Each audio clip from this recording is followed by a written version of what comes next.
Déjà un an d'existence pour le nouveau CODIS. Jeudi matin, au centre d'appel de Versailles, s'est tenue la célébration du premier anniversaire.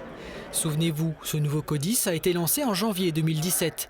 Rassemblant les 3 anciens centres de traitement de l'alerte, ce projet Réseau 1812 a permis de répondre à une évolution croissante des demandes de secours et une meilleure gestion et coordination opérationnelle, de façon uniforme sur l'ensemble du département. Cette salle tant attendue a permis également un meilleur confort de travail pour les différents opérateurs. Alors cette nouvelle salle a apporté dans un premier temps une ergonomie de travail qui n'a évidemment rien à voir avec ce qu'ont connu les anciens opérateurs et chefs de salle, puisque tout a été prévu aussi bien au niveau acoustique qu'ergonomique.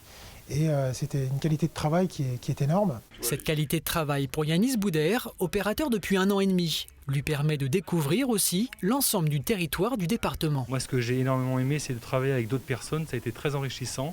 Et également aussi du côté secteur, puisque avant on était limité à un seul groupement. Et maintenant, du coup, d'avoir l'intégralité du département, je trouve ça très intéressant. Après une année particulièrement mouvementée en raison de la crise sanitaire, le lancement de la nouvelle salle du CODIS, il y a 1 an, n'a pas été de tout repos. Cette première année a été riche d'un point de vue opérationnel, puisque après 4 jours d'ouverture, nous avons essuyé la première tempête. Et puis quelques jours après, le Covid s'est invité dans notre environnement.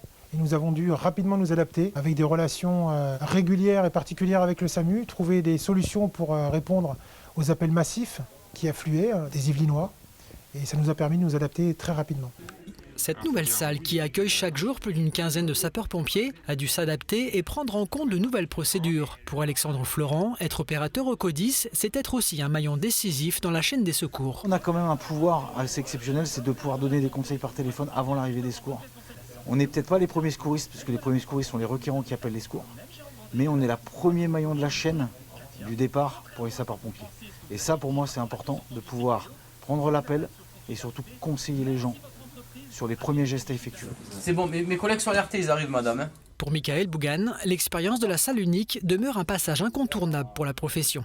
Je suis même persuadé que dans un parcours professionnel, un passage en salle est quelque chose d'absolument primordial et enrichissant.